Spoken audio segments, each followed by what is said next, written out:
Buenas noches, señoras y señores. En los últimos días hemos oído hablar mucho de George Orwell. El proyecto gubernamental de aprobar la censura para los medios informativos y las opiniones disidentes ha sido caracterizado como el equivalente al Ministerio de la Verdad que aparece en la novela 1984 escrita por el autor británico. Y ciertamente muchas de las cosas que hoy están sucediendo en el mundo y en nuestro país ya habían sido advertidas por alguno de los grandes creadores de la literatura distópica.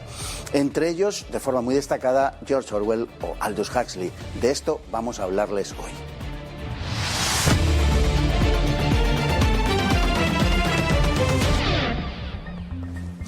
Y en nuestra sección, Desde Fuera, Estados Unidos, 2 puntos, es decir, que nos remitimos a lo que está pasando en Estados Unidos. El Papa habla con Joe Biden por teléfono. La conferencia episcopal de los Estados Unidos felicitando a Joe Biden por su victoria. Una victoria que dista de estar clara y que aún no se ha proclamado oficialmente. Y que puede que tarde mucho tiempo en proclamarse. Y que puede que cuando se aclare no lo haga en el sentido que los globalistas esperan. También este pontificado ha destruido la tradicionalmente cauta diplomacia vaticana. Ni eso va a quedar. Por el momento el presidente de los Estados Unidos se llama Donald Trump. Ya sabemos que al Santo Padre y a sus terminales mediáticas en España Trump les gusta más bien poco y que prefieren a Joe Biden y su vicepresidente, Kamala Harris, esa que ha votado 2 veces no ya a favor del aborto, sino en contra de salvar la vida de las criaturas que fruto de un aborto nacen, pese a todo. Ellos prefieren ignorarlo, resaltando en su lugar que estamos ante el segundo presidente católico de los Estados Unidos, para llorar. Seguramente Orwell sonreiría ante la visión de una iglesia católica actuando así, viendo de este modo confirmados sus vaticinios. Para hacernos una idea, vamos a conocer un poco a nuestro autor. Después de haber sido educado en Eton, George Orwell, cuyo verdadero nombre era Eric Blair, se enroló en la policía de la posesión británica de Birmania, donde desarrolló un fuerte rechazo del imperialismo. Y eso, junto a su posterior inmersión en el mundo del proletariado de París y Londres, donde enfermaría de una tuberculosis que le mataría 3 décadas más tarde, le condujo hasta una versión radical del socialismo. Como tal, escribió una de sus primeras obras, El camino a Big Empire, sobre la vida de la clase trabajadora en el norte de Inglaterra. En diciembre de 1936 vino a España para combatir en las filas del POUM. Como tantos extranjeros, desconocía las realidades más profundas de un país que le era extraño y más tarde admitiría que de haberlas conocido habría luchado más bien en las filas de la CNT. En Barcelona estuvo a punto de ser fusilado por los agentes estalinistas del PCE, pues su militancia en un partido comunista heterodoxo le hacía blanco preferente de aquellos. Fruto de sus experiencias escribió Homenaje a Cataluña, lo que también le valió ser vigilado por los servicios británicos de información. Su experiencia española y su relación con la industria editorial en Gran Bretaña le desilusionaron del socialismo revolucionario. Durante la Segunda Guerra Mundial colaboró a través de la BBC con los servicios de propaganda británicos en mantener el poder de Londres en Asia frente a los japoneses, y hacia 1943 concibió sus 2 mejores obras, Rebelión en la Granja y 1984. En la primera, publicada en 1945, satirizaba la revolución bolchevique, aunque buena parte de su crítica es actualísima. Aquí comenzaría a desarrollar su idea, completada más tarde en 1984, de que no se establece una dictadura para salvaguardar una revolución, sino que se hace una revolución para establecer una dictadura. La sátira era evidente para quienes habían sido testigos de la revolución soviética y la realidad de la sociedad estalinista. En 1984 desarrolló muchas de sus más originales ideas, culminando su evolución ideológica. Publicada en plena Guerra Fría, destila un evidente pesimismo que quiere ser admonitorio ante la amenaza de la expansión comunista en aquellos días. Es, sin duda alguna, su obra maestra. Tenemos hoy con nosotros a una persona a la que echábamos ya de menos, don Fernando Alonso Barahona. Muy bienvenido. Muchas gracias. Es un placer, como le decía, contar con usted. Y más para hablar de un tema como este, del que sé que es usted un magnífico conocedor. Empezamos diciendo que estamos ante una figura que es un verdadero gigante de la literatura contemporánea, incluso del pensamiento del siglo XX y de la contemporaneidad, que influye enormemente en nuestros días. Sí, sin duda. George Orwell ha conseguido ese milagro, ese sueño que tienen todos los escritores, que es el de permanecer, aunque él apenas lo viera en vida, porque murió muy joven, en 1950, pero ha logrado que su obra maestra, 1984, pero también Rebelión en la Granja, pues hayan formado parte de lo que es el acervo cultural, el acervo de la cultura contemporánea y que todo el mundo lo conozca. aunque a veces sea por algunos elementos lamentables, como que un programa muy famoso en todas las televisiones europeas se llama Gran Hermano, con lo cual es precisamente ese sueño del escritor, pero que probablemente fuera una pesadilla si el propio Orwell viera en qué se ha convertido ese Gran Hermano que él veía como ese ojo que todo lo mira, como esa cámara que te está espiando continuamente, mientras que aquí se ha trivializado. Ciertamente esas obras maestras, Rebelión en la Granja se ha llevado al cine, también en 1984, se ha estudiado en las escuelas, se ha hecho dibujos animados y forman parte de eso que todos tenemos que estudiar, que forma parte de nuestra cultura, aunque después habría que ver cuánto realmente han profundizado en lo que es el contenido auténtico de las amenazas que aparecen en 1984 y de la parodia salvaje y tremenda que es esa rebelión en la granja de los cerdos que se rebelan y crean una dictadura aún más fuerte que la que tenían. Estamos ante un personaje enormemente complejo, hay multitud de discusiones de tipo académico y no académico acerca de cuál era el trasfondo último de las creencias, de la ideología de George Orwell.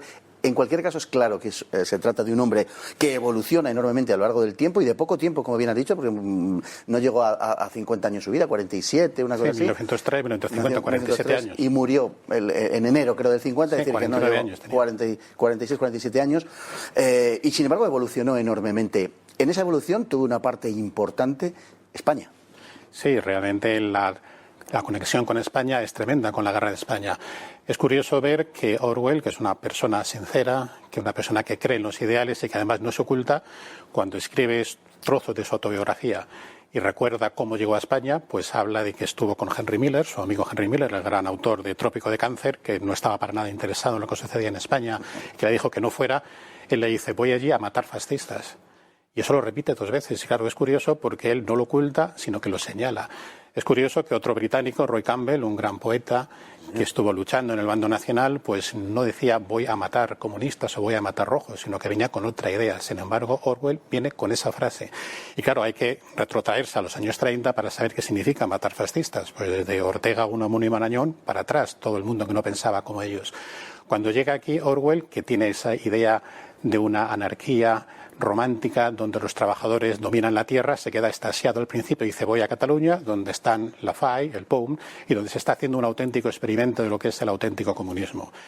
Poco le dura, realmente en España está desde diciembre de 1936 hasta abril de 1937, apenas 5 meses, y allí se va a encontrar con esa tremenda guerra civil dentro de la propia guerra, dentro del bando republicano, que es la que tiene el Partido Comunista, que quiere ganar la guerra y al cual la revolución no le importa, y más lo que vaya a suceder en el futuro, sino solamente ganar e imponer su mando. Y esos otros más románticos, pero igualmente también tremendos, porque no olvidemos que la CNT y la FAI cometieron grandes destrozos en Cataluña y además el sistema económico que estaban pretendiendo era una auténtica ruina. Pero bueno, tenían otra idea romántica, como el POUM.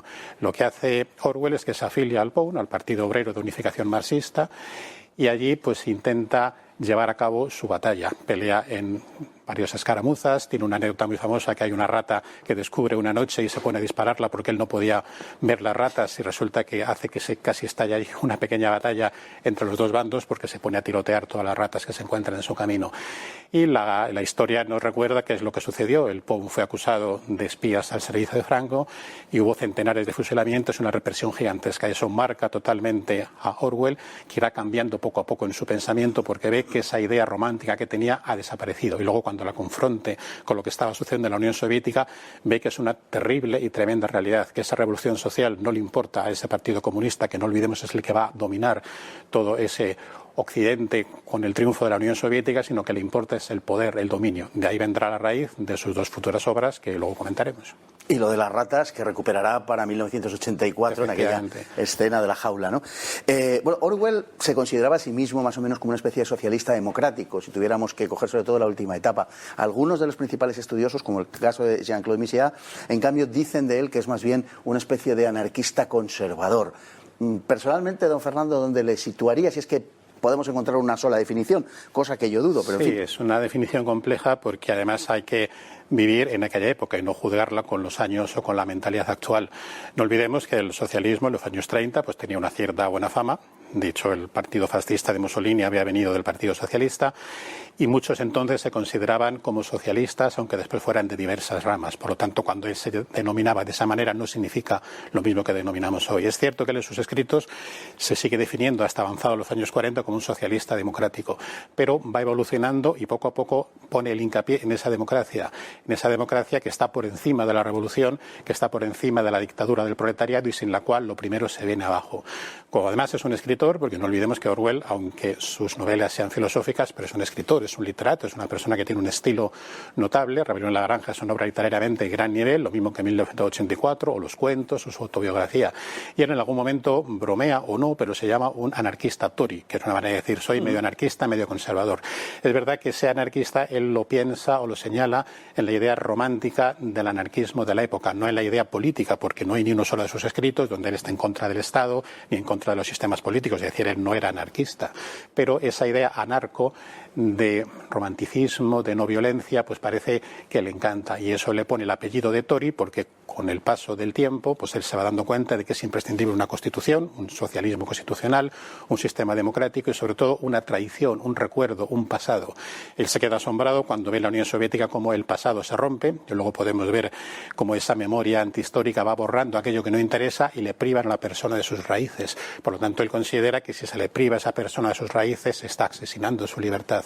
Por lo tanto, es preciso, es imprescindible tener un recuerdo, tener una tradición, tener una raíz. Y eso es lo que le lleva a llamarse Tory, porque la revolución, sea cual sea, aunque sea democrática, no puede partir de la nada, no puede partir de ese adanismo del que hablaba Ortega y Julián Marías, sino que tiene que partir de la tradición. Por eso, socialismo democrático, pero socialismo democrático entendido en un sentido literario y romántico. Probablemente rompa completamente los esquemas y no sabemos cómo hubiera evolucionado de haber vivido 20 años más. Probablemente hubiera evolucionado y ya hubiera dicho que no es socialista.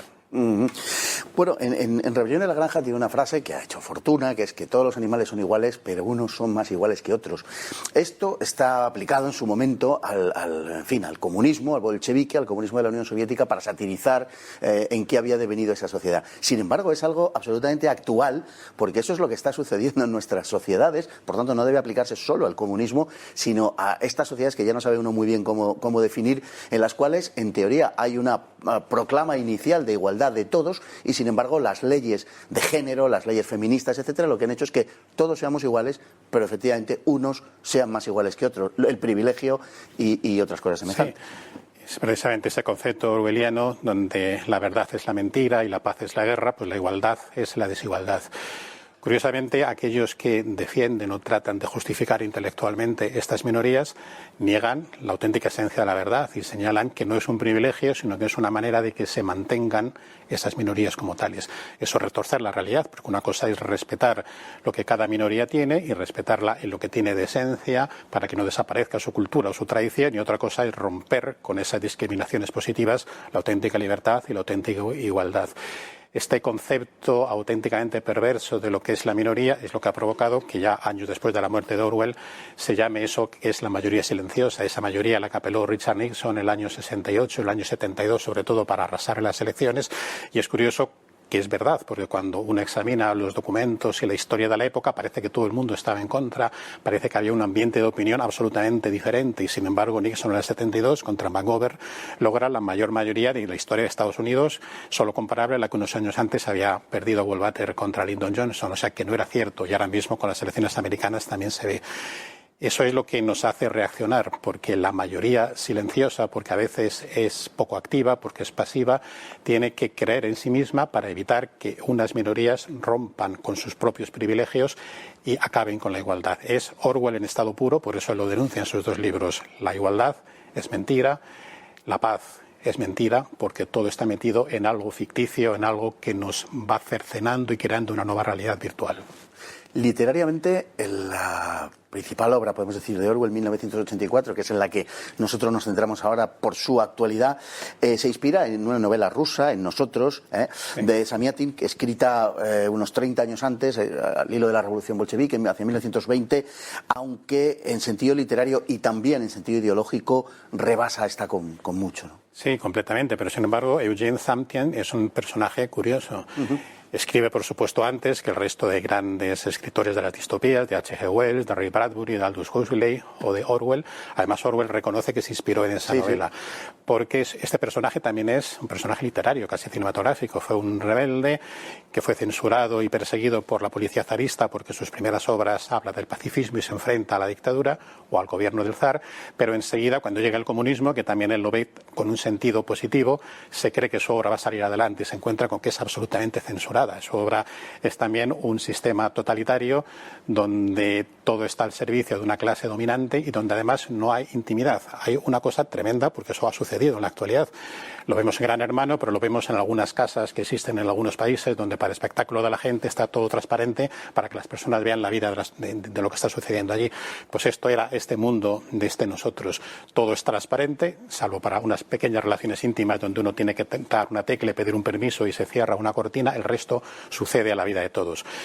Este hombre al final se exilia y si no le fusilan es porque es muy amigo de Máximo Gorki, que por desgracia, porque era un buen autor, pero era el patriarca de las letras estalinistas en aquel momento, y él le pide exiliarse porque su obra está prohibida, su obra se publica en la Unión Soviética en 1998, fíjate, muchísimas décadas después.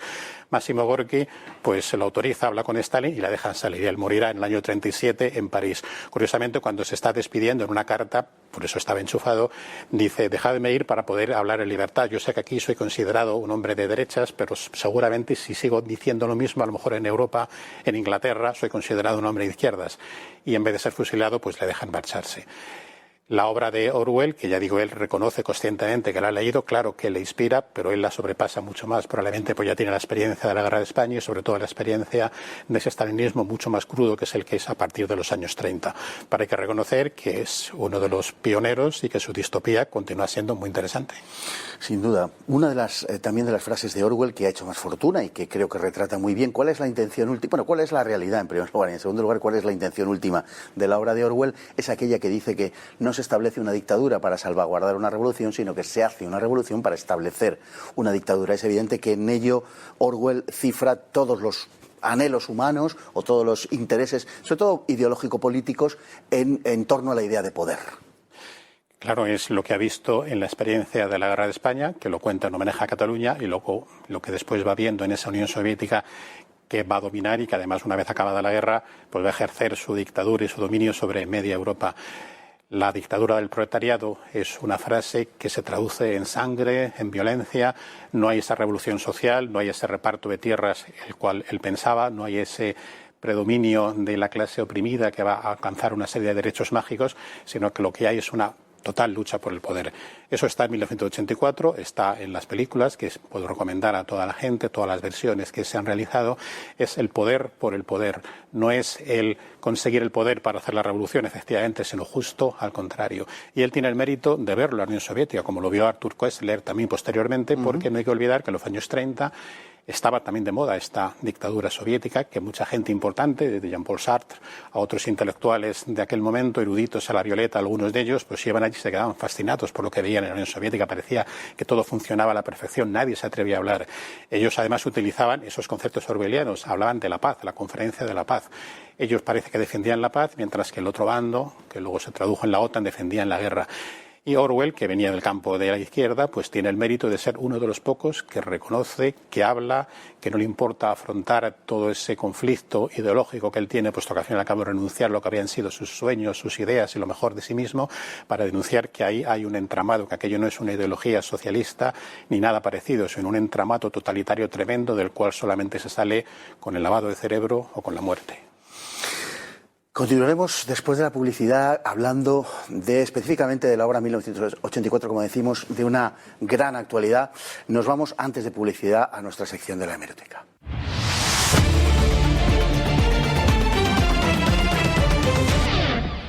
Sección de hemeroteca que nos trae el diario El Mundo, que dice el éxito de la vacuna de Pfizer el diario El Español, que dice que el éxito de la vacuna de Pfizer sitúa a los Estados Unidos de Biden a la cabeza de la lucha contra el coronavirus. Bueno, pues hablando de Orwell y de la invención de la realidad.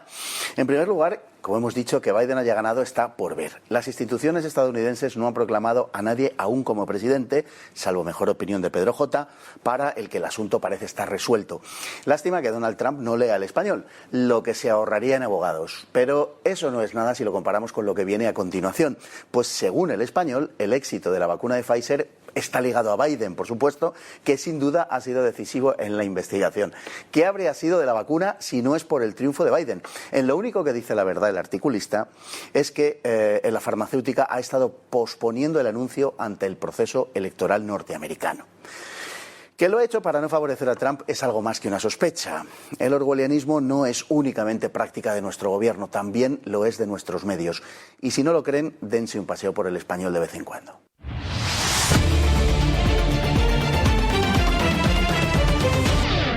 Hemos vuelto con enorme rapidez. Miren, es posible que en términos de influencia 1984 sea la novela más destacada del siglo XX. Muchas de las ideas y hasta de las expresiones más comunes en materia político-ideológica tienen su origen en ella. Si no la han leído, quizá les sorprenda el paralelismo que presenta con muchas de las cosas que están sucediendo hoy día en nuestra sociedad.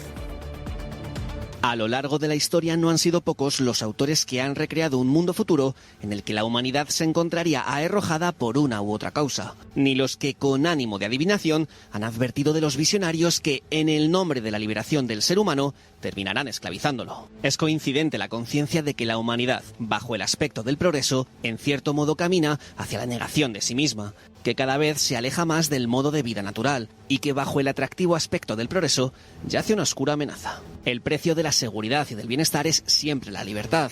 El problema es que ni la seguridad ni el bienestar forman parte de la naturaleza humana, pero la libertad sí.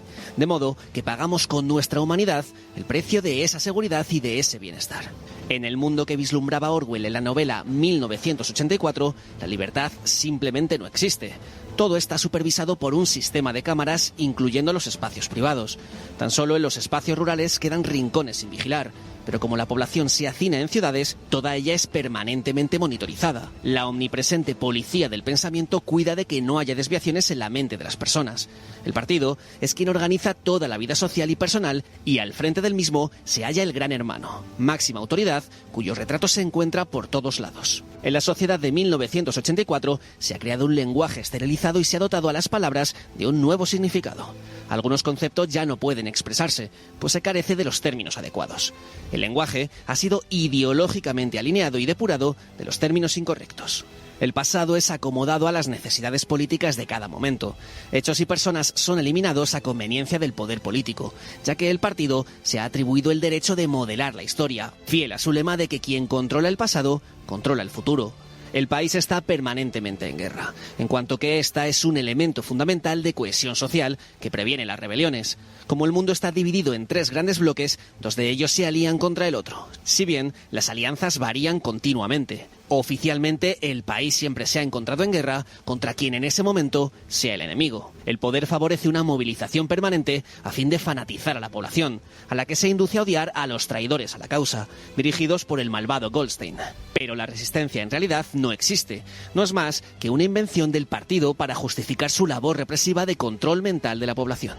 El poder prácticamente ha abolido a la familia, fomentando la delación de los hijos contra los padres, entre esposos y entre hermanos. El sexo ha sido prohibido y su práctica se ha convertido en un hecho revolucionario. Los únicos que viven al margen del partido son los proles, pero estos no tienen conciencia de lo que está sucediendo porque carecen de cultura y la educación que han recibido es muy básica. Orwell concebió la relación entre el poder político y la persona como la de una bota militar aplastando un rostro humano. Su antiguo profesor Aldous Huxley, sin embargo, había imaginado el totalitarismo de otro modo, mucho menos brutal y más persuasivo, como publicó en Un Mundo Feliz en 1932 y como recordó en carta que envió a Orwell al poco de publicarse en 1984. Las ansias de poder pueden satisfacerse igualmente persuadiendo a la gente a que ame su esclavitud antes que azotándola y pateándola, creando una dictadura sin lágrimas. Años antes, el propio Huxley había escrito que un Estado totalitario realmente eficaz sería aquel en el cual los jefes políticos todopoderosos y su ejército de colaboradores pudieran gobernar una población de esclavos sobre los cuales no fuese necesario ejercer coerción alguna por cuanto amarían su servidumbre. Inducirles a amarla es la tarea asignada en los actuales estados totalitarios a los ministerios de propaganda, los directores de los periódicos y los maestros de escuela. Pues así parece en nuestros días. Don Fernando, es claro que Orwell se basaba en aquel momento esencialmente en la Unión Soviética, los elementos que se recrean en la novela, desde la denominación socialista del sistema que rige hasta la deconstrucción del pasado. En fin, nosotros también podríamos hablar en nuestros días de eso. El culto al gran hermano, la alteración de la historia que tiene que ver en aquel momento con el pacto Molotov-Ribbentrop, pero de la que también sabemos nosotros bastante, el puritanismo social, la identificación de Goldstein con Bernstein, que era Trotsky en la Unión Soviética, como hereje, como traidor, la delación de los hijos contra los padres. La Unión Soviética fue el primer país, digamos, que recompensó la traición de los hijos a los padres, lo cual es una auténtica monstruosidad. Bien, todo eso tenía su basamento en la Unión Soviética de ese momento, pero una gran parte de estas cosas las podemos observar en nuestra sociedad. Sí, realmente eso es absolutamente dramático. Vemos que la Unión Soviética fue ese primer intento grande de hacer un Estado totalitario completamente, porque una cosa es tener un Estado autoritario, una cosa es una dictadura que entra en lo público, mientras que la Unión Soviética intenta ensayar una dictadura más atroz porque es atacar las mentes. Después lo hizo Mao también con esa tremenda revolución cultural, o Pol Pot, que en su tremenda dictadura, que asesinó a 1,5 millones de personas en una población de pequeño tamaño, pues ahí también obligaba a la delación de los hijos a los padres, se les arrancaba de la familia, les arrancaba completamente de la raíz. Ese discurso ideológico en la actualidad pues tiene algunos elementos que cualquier espectador o avisado, cualquier persona puede ver. Es la anulación del pasado para romper la raíz y para crear un futuro diferente donde ellos te dominen. Esa anulación del pasado tiene una consecuencia tremenda. Hay un libro sobre 1984, que es una joya de mi biblioteca, que editó la editorial Spasacap en 1985, donde varios autores reflexionan sobre 1984. Es interesante porque allí hay desde Ramón Cotarelo, que luego se ha hecho de Podemos, ahí hace un ensayo, está Javier Sádava, Juan Pablo Fusi, pero sobre todo hay un ensayo maravilloso de Gonzalo Fernández de la Mora sobre 1984, donde él ya ve hacia dónde nos puede llevar esa alteración del pasado. Dice con razón, es imposible alterar ontológicamente el pasado porque el pasado ha existido, pero tú sí puedes cambiar la memoria. Lógicamente esto no se lo han inventado ahora. Tradicionalmente era común que cuando un gobierno llegaba en países lejanos y en países cercanos, pues rompía las estatuas, creaba otras estatuas distintas y borraba un poco de la faz de la historia, pero no tenían los medios totalitarios que cuentan en la actualidad. La Unión Soviética ya se hizo famosa en la película Octubre de Eisenstein. Cuando Octubre Eisenstein realiza la película, se ve obligado a sacar de la pantalla a Trotsky porque él había estado, era un documental y había escenas documentales. Sin embargo, a él le borran. Es tremendo porque ahí ya vemos un documental falsificado. Entonces, en la época actual, pues tenemos esa absurda ley de la memoria histórica que es lo más orwelliano y lo más dramático, que es cambiarte la memoria. Pero es que es fundamental porque el dominio está en quitarte tu propia raíz, en quitarte tu propia esencia, tu propia cultura.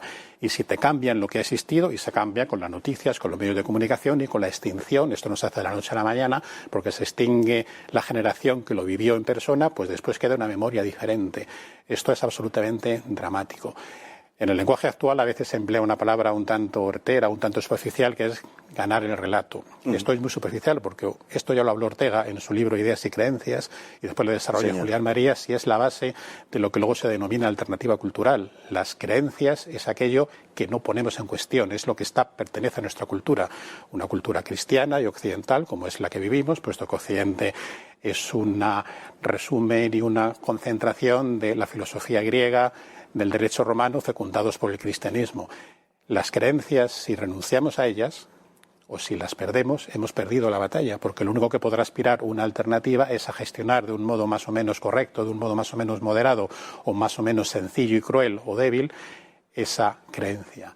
Porque las ideas sí tienen un estilo personal, es lo que yo lanzo al debate, pero la creencia es lo que no se pone en cuestión. Por lo tanto, si se pierde esa batalla por la creencia, porque no se da, pues realmente no hay alternativa. Estamos en el gran hermano, donde todo se somete a la dictadura y donde todo se somete al pensamiento único.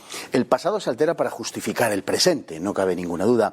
Y al respecto Orwell escribió, atención porque es verdaderamente profético, ¿cómo se contará la historia de la Guerra Civil Española? Porque se dará una versión de ella y cuando hayan muerto los que recuerden esa guerra, esa versión se aceptará por todos. De este modo, la mentira se habrá convertido en verdad. Tal y como digo, profético. Sí, realmente profético. Ya Jean-François Revel, en aquel libro del conocimiento inútil, decía que la principal fuerza que mueve el mundo es la mentira. Y hay Orwell, que ha vivido aquello y que ha visto cómo los soviéticos han cambiado la historia, pues dice, años después, porque él todavía estaba muy reciente, ¿cómo se contará esto? Pues ahora vemos, lamentablemente, que en la España del siglo XXI pues se reescribe esa historia y encima se llama revisionista al que mantiene la historia tal y como fue, tal y como fueron los testimonios. Pero es que es aún más atrevida porque también se quiere reescribir la historia de la transición cuando hay todavía mucha gente que la ha vivido. Sin ella, decía antes Fernández de la Mora, y señala que si quitamos esa raíz de la historia, entonces los acontecimientos son difusos, son como escenas que van sucediendo sin orden ni concierto en la vida cultural de una persona. Si se te quita la memoria, no tienes capacidad para pensar. Y esa memoria se manipula. Es lo que aparece en Orwell, pero también en Aldous Huxley. Y ahí, como la novela tiene un estilo literario, pues se habla de la eugenesia, se habla del lavado de cerebro. No hace falta llegar a esos extremos. Eso es lo que en estas novelas literarias, en estas historias, se cuenta como elemento dramático, como elemento de cuento. Pero eso se hace en una generación, se hace desde la educación. Por eso una de las fases del mundo feliz de Huxley era que los niños desde el principio se les está educando de una manera determinada. Por eso es importante controlar la educación. Por eso es importante que esas creencias se les inoculen desde pequeño. Esta ausencia de libertad es probablemente uno de los principales problemas, una de las principales tragedias de nuestra época, porque te impide y te roba la libertad de pensar, la libertad de discrepar, de ser disidente y de al menos encontrar la verdad. Porque como decía Julián Marías, a lo mejor no podemos acceder a la verdad, pero no nos pueden quitar el ansia de buscarla, porque si no tenemos ansia de verdad, la verdad os hará libres, decía Juan Pablo II, pues realmente estamos en el caos. Y en el caos, ¿qué es lo que se impone al final? Pues la fuerza del Gran Hermano. En la novela hay una guerra permanente. Una guerra que cambia de protagonistas, pero no importa, porque como digamos que se arregla el pasado conforme a las conveniencias de cada momento, realmente lo que se le hace creer a la población es que la guerra que es permanente, que es casi perenne, o sin casi, se libra siempre contra el mismo enemigo y la población está bien dispuesta a aceptarlo. La guerra es muy importante fundamentalmente por dos razones. Movilizar a la población, por un lado, y por otro lado, distraerla de los problemas verdaderos, digamos, de los que podrían tomar conciencia en caso de que no existiera esa guerra.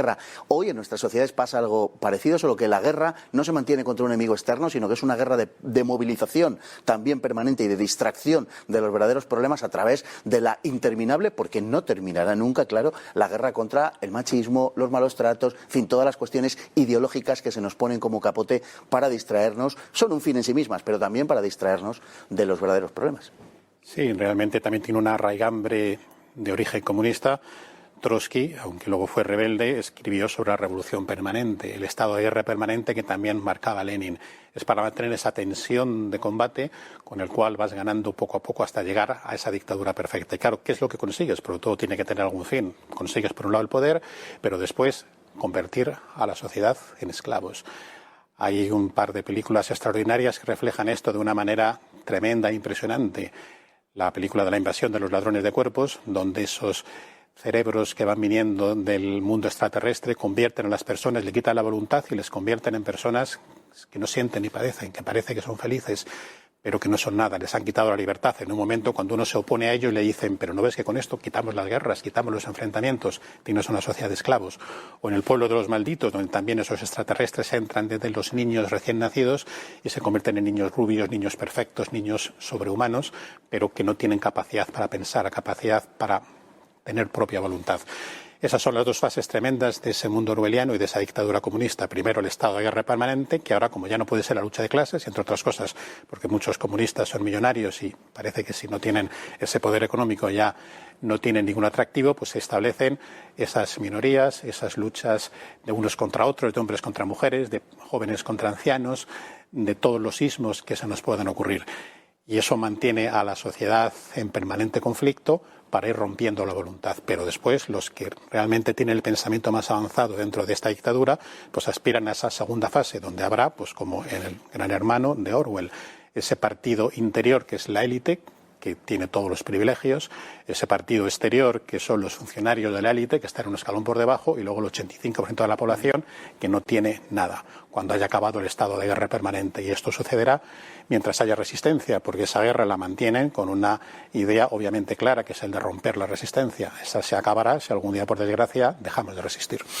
Esa guerra que está planteada entre las élites globalistas y los pueblos a los que estos pertenecen, pero que están destruyendo.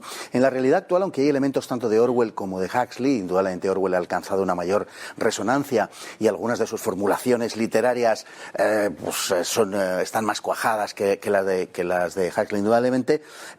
Sin embargo, parece que la visión de Huxley es la que se corresponde más con nuestro mundo. El objetivo no es tanto aplastarnos y forzarnos de una manera burda y abierta, sino que es más bien conseguir que amemos nuestra esclavitud, como predijo Huxley, y parece que está sucediendo.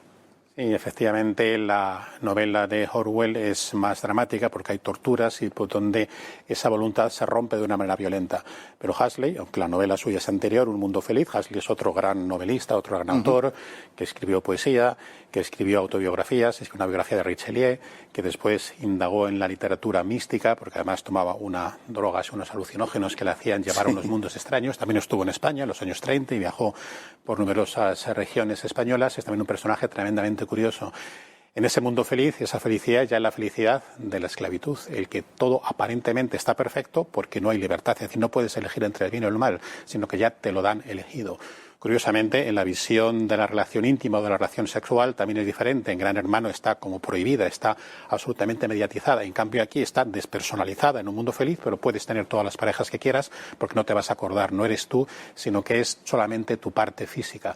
Es un mundo donde no hay Dios. En una de las escenas cumbres y dramáticas de Un mundo feliz se le dice a uno que está todavía metido, a esa persona que vive como salvaje porque todavía recuerda el pasado: bueno, no sé si te acordarás de la idea de Dios, ha desaparecido, cosas de la ciencia, en este nuevo modelo de científico, en este nuevo modelo de mecánica ya no existe la idea de Dios, es una idea anticuada, la idea de religión. Se ha privado al hombre de toda su humanidad. ¿Qué es lo que queda? No hay libertad, no hay auténtica calidad de vida. Pues don Fernando, le agradecemos enormemente que haya compartido este tiempo con nosotros, pues un tema que creo que es, a la par que de pensamiento y literario, actualísimo para nuestra desgracia, es nuestro presente y quiera Dios que no sea nuestro futuro. Muchísimas gracias. Nosotros nos vamos a ir con la frase del día, que tiene que ver mucho con lo que está sucediendo en estos momentos, sobre todo en España, pero en general en el mundo, y que dice que lo importante no es mantenerse vivo, lo importante es mantenerse humano. George Orwell. Muy buenas noches.